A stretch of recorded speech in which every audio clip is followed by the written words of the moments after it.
EM বাইপাসের পাশে বিধ্বংসী আগুন, আর সেই আগুনে মুহূর্তের মধ্যে পুড়ে ছারখার হয়েছে একের পর এক ঝুপড়ি। আগুন জ্বলার সময় মানুষ কেউ ভিডিও করেছেন, কেউ খবর দেখেছেন, তারপরের অবস্থা কি আপনারা সরাসরি দেখুন। আমি দেখাবো হাউ হাউ করে চিৎকার করে মানুষজন কাঁদছেন, একেবারে দমকল বাহিনী এসে এখন আগুন নেভানোর কাজ করছেন। কোথাও কোনো পকেট ফায়ার আছে কিনা সেই বিষয়টি খতিয়ে দেখছেন দমকল বাহিনীর আধিকারিকরা, কর্মীরা। এবং যে চিৎকার, যারা সর্বস্ব শেষ হয়ে যাদের, তারা কিন্তু রীতিমতো হাহাকার করছেন। আমি দেখাচ্ছি সেই ছবি, একেবারে কান্নাকাটি করছেন সাধারণ মানুষ। তারা সর্বস্ব খুইয়েছেন মুহূর্তের মধ্যে। এবং যে আগুন লেগেছে কালিকাপুর এলাকাতে, সেই আগুনের পর, আগুনের গ্রাসে সব কিছু শেষ হয়ে যাওয়ার পর সাধারণ মানুষের এই আর্তনাদ, এই চিৎকার এখন দেখতে পাচ্ছি আমরা কালিকাপুর এরিয়াতে। আমার সঙ্গে রয়েছেন একেবারে ক্ষতিগ্রস্ত পরিবারের সদস্যরা। দিদি, আপনি বলছেন আপনার পরিবারের, আপনার এরকম ঝুপড়ি একেবারে পুড়ে শেষ হয়ে গেছে, কিভাবে আগুন লাগলো? কিভাবে লাগলো আর কি করে জানবো? একটা ঘরে লেগেছে আর এখান থেকে সব একেবারে সরকার হয়ে গেছে পুড়ে। তা কি করে এখন লেগেছে, এখন কি করে জানবো যে কারেন্টের থেকে হলো না কোনো জ্বালার থেকে হলো? সেটা প্রথম কোন ঝুপড়িতে লাগছিল আগুন? প্রথম যে ওই এই দুটো ঝুড়ির পরে একটা ঝুড়ি, সেটা 3 নম্বরে। সমস্ত পুরো শেষ হয়ে গেছে। সমস্ত- কেউ আহত হয়েছেন? না, আহত ওটা হয়নি। আমরা সব কাজে ছিলাম। কি শুনলেন? এবার বাড়িতে না বাচ্চারা থাকতো, হ্যাঁ। সেইভাবে ইলেকট্রিক শর্ট সার্কিট হয়ে ধরে গেছে বিকেল 5:30 নাগাদ। 5:30 পৌনে 6টা এরকম টাইমে আগুন লেগে গেছে। শর্ট সার্কিট কতগুলো বাড়ি ক্ষতিগ্রস্ত? চারখানা ঘরে কিচ্ছু নেই, সমস্ত যা ছিল সব পুড়ে গেছে। 4খানা ঘর। দমকলকে খবর দিয়েছিলেন? হ্যাঁ, দমকল খবর, দমকল এলো? হ্যাঁ দমকল কিছুক্ষণ বাদে এসছে, তার আগেই সব শেষ। তার আগে সব শেষ, কিছু ছিল না। একেবারে দেখাবো সেই ছবিটা। দমকলের আধিকারিকরা তারা কিন্তু এখানে কাজ করছেন, তারা নিরন্তর চেষ্টা করছেন যে কোনোভাবে কোথাও কোনো পকেট ফায়ার আছে কিনা, কোথাও কিছু এখনো আগুনের কোনো লেলিহান শিখা দেখা যাচ্ছে কিনা, সেই বিষয়টি কিন্তু তারা খতিয়ে দেখছেন। এবং আগুন লাগার পরের যে পরিস্থিতি, যেখানে এখনো ধোঁয়া বেরোচ্ছে, অর্থাৎ এখনো স্পষ্টত যতটা সম্ভব আলোতে দেখা যাচ্ছে, চেষ্টা করা হচ্ছে যে এখনো রকম কোনোভাবে কোথাও আগুন লেগে আছে কিনা সেই দিকটি কিন্তু নিশ্চিত করছেন দমকলের কর্মীরা। আমরা দেখাচ্ছি সেই ছবি সরাসরি।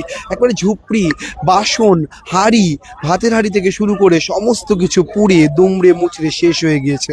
অর্থাৎ এই আগুন, যৌতুক-গৃহে যখন আগুন ছড়ায়, সে আগুন যে কী ভয়াবহ পরিস্থিতি সৃষ্টি করতে পারে, সেই ছবি কিন্তু কালিকাপুর এরিয়ার এই জায়গাতে আসার পর দেখাচ্ছি এই ছবি। একেবারে একের পর এক ঝুপড়ি, যে ঝুপড়ি লাইন দিয়েছিল, সেই সমস্ত ঝুপড়ি, বেড়ার বাড়ি বলা হচ্ছে, পুড়ে শেষ হয়ে গেছে। কি করে বলো, আমি তো ডিউটিতে ছিলাম, আমি তো ছিলাম না তো এখানে। আমাকে যে জল যাচ্ছে তার মুখ থেকে শুনে আমি এসছি, আমি এসে দেখছি এই অবস্থা। মানে এক নিমেষে আপনার সব শেষ হয়ে গেছে। সব শেষ হয়ে গেছে একদম। কিছু পেলেন অবশিষ্ট কিছু? না, কিছুই পাওয়া যায়নি একদম। এই তো দেখছিলাম তো, কিছুই পাওয়া যায়নি একদম। একবার আপনি কি খুঁজছিলেন? দেখছি আমার যে ব্যাগে কাগজপাতি ছিল, তো সেই ব্যাগটা যদি কোনো কিছু যদি পাওয়া যায় আর কি, সেই ব্যাগটা খুঁজছিলাম আমি। একেবারে দেখানোর চেষ্টা করবো, শুভজিৎকে বলবো সেই ছবিটা দেখাতে। সমীরবাবু যেমন খুঁজছেন, তেমনি আমরা দেখাবো। যেখান থেকে আমি হাঁটছি, একেবারে এগুলি লোকের বাড়ি ছিল, অর্থাৎ বিছানা, একেবারে তোষক থেকে শুরু করে বাঁশ বা ঘরের টেবিল, ফ্যান, যে সমস্ত বাসনপত্র আমরা যদি হাত দিয়ে দেখাই, সেখানে ভাতের হাঁড়ি পর্যন্ত পুড়ে কিন্তু এই অবস্থা সৃষ্টি হয়েছে। একেবারে কালিকাপুর অঞ্চলের এই সমস্ত ঝুপড়ি, যে ঝুপড়ি মুহূর্তের মধ্যে দাও জ্বলছিল যে আগুন, সে আগুনে পুড়ে কিন্তু ছারখার হয়ে গেছে। আমরা সেই মর্মান্তিক ছবি দেখতে পাচ্ছি যে সমীরবাবু, যার বাড়ি মুহূর্তেই শেষ হয়ে গেছে আগুনের গ্রাসে, তিনি এই ধ্বংসস্তূপ থেকে খুঁজে পাওয়ার চেষ্টা করছেন, যদি অবশিষ্ট কিছু পাওয়া যায়। এই মর্মান্তিক দৃশ্য আমরা দেখতে পাচ্ছি কালিকাপুর অঞ্চলে। আমি দেখানোর চেষ্টা করব, সমীরবাবু যেমন খুঁজছেন, তেমনি পুরো পাশের যে ঝুপড়ি ছিল, সেই ঝুপড়ির অবস্থাও কিন্তু করুণ। অর্থাৎ ধ্বংসস্তূপ থেকে যদি কিছু পাওয়া যায়, সেই জিনিসগুলো খুঁজছেন এখানকার যারা স্থানীয় বাসিন্দা তারা। আমাদের বাড়িতে বিছানা একটা পুড়েছে, আর কাঁচের জানালাগুনি ভেঙে গেছে। মানে আপনার ওই আগুনের গ্রাসে ক্ষতিগ্রস্ত হয়েছে? হ্যাঁ, কিছুটা, কিন্তু এরকম তো না। কিভাবে হয়েছে সেটা কেউই বুঝতে পারছে না, কারণ কেউ ঘরে ছিল না। 4টে ঘরের লোক কেউ ছিল না।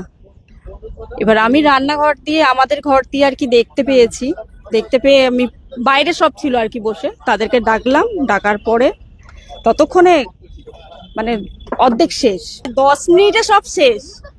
বেশিক্ষণ সময় লাগেনি। আমরা তো কাজের মানুষ, আমরা সকাল 6টার সময় হলে বেরিয়ে যাই।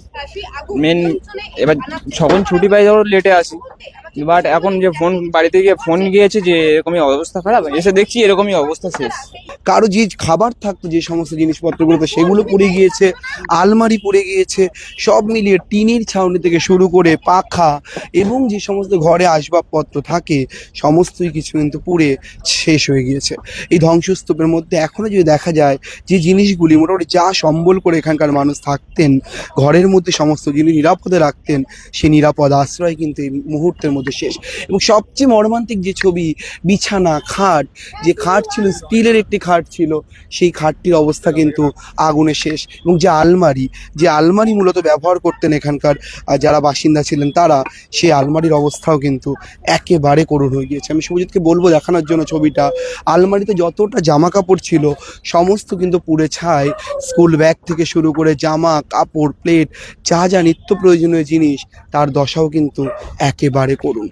সাধারণ যে মানুষ তারা যেমন কাঁদছেন, তারা বারবার বলছেন তারা সব হারালেন, সেরকমই এক আগুন যে কিভাবে সব কিছু মুহূর্তের মধ্যে শেষ করে দিতে পারে সেই প্রশ্ন উঠছে আবার। ক্যামেরায় শুভজিতের সঙ্গে রমেন দাস, সংবাদ প্রতিদিন .in।